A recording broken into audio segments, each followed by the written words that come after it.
Буквы У, Ü и F. Буква У во всех татарских словах и словах, заимствованных из русского языка, произносится У, как в слове урман. Буква Ü произносится Ü, как в слове үсемлек.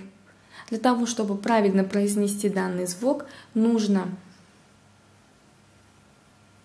вытянуть губы в трубочку, как при произношении звука У, но при этом изменить положение языка.